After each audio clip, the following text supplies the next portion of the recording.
Hi everyone, my name is Krista, and in this tutorial, I want to show you how you can change the rubric you are using in CoGrader after a piece of students' work has already been assessed. So when you are on this screen, that shows you the feedback that CoGrader has given to the student based on a specific rubric. You'll see over here on the side the rubric that was actually used to give this feedback. Now, let's say that rubric didn't get at exactly what you wanted it to assess, or something just wasn't right with the rubric that you initially chose.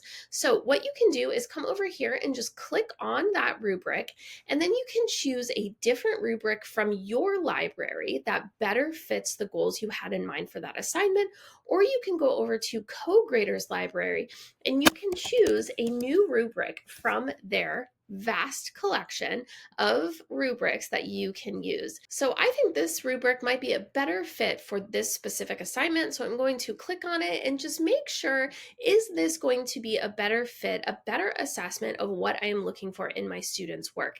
And it looks pretty good to me. So I am going to click select, and then down here, I'm going to click regrade all so that the students' work will be reassessed based on that new rubric that I have chosen. Now down here we can see it is graded and it needs review, and I can go through and look at that feedback just like always. So that is how you can change the rubric even after an assignment has been assessed.